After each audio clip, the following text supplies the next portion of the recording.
তো গাইস দেখেন আমাদের ডাব কাটা হয়ে গেল, কত ছোট ছোট ডাব।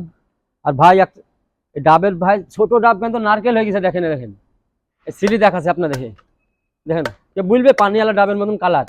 এই দেখেন, আর নারকেলটা কিভাবে আমি ছাড়াচ্ছি দেখেন। এই দেখেন এইভাবে নেবেন, এইভাবে নেবেন, এইভাবে নেবেন, যেরকম রাখবেন। মেশিন দরকার না, বুঝলেন তো। অনেকজন মেশিন ছাড়া নারকেল ছাড়াতে পারে না।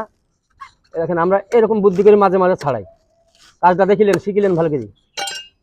এই দেখেন, দেখেন এইভাবে নারকেল ছাড়ালেও হয়। কত ছোট নারকেল দেখেন। এই নারকেল বিক্রি হবে বলেন। এই দেখেন সব পেকে গেছে দেখেন। এখানে নারকেলে পানি আছে বলেন। কত কষ্ট করে গাছ কেটে এই পানি মুড়ে এরকম ছোট নারকেল বেচবো কি দামে বলেন আপনারা।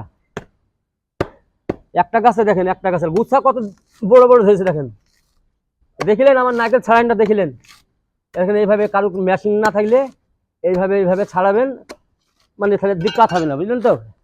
এইভাবে ফটাফট ছাড়বেন, মুরগি ফাড়াকে ফাড়বেন, মুরগি পোল্ট্রি মুরগি যেরকম ফাড়ে না, এইভাবে ফাড়বেন দেখেন।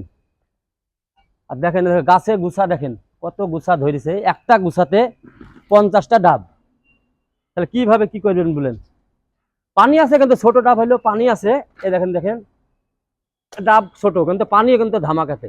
আপনাদেরকে দেখাচ্ছি, এক কোপ মারলাম, এক কোপ। এই দেখেন পানি উঠছে। আপনাদের খেয়ে দেখাচ্ছি, তখন বলবেন পানি নাই। এই দেখেন আপনাদের সামনে ঢালছি 1 গ্লাস পানি, ছোট ডাব।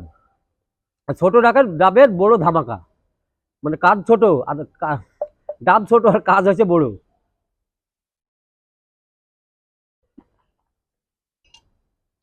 এই দেখুন গাড়ি লেগে আছে, এদিকে দেখতে পাচ্ছেন গাড়ি লেগে আছে বলে এই গাছগুলো আমাদের কাটা হয়েছে না, বুঝলেন তো।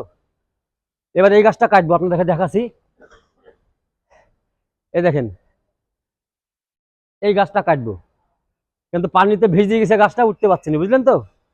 বহুত ভিজা গাছ। আর অবস্থা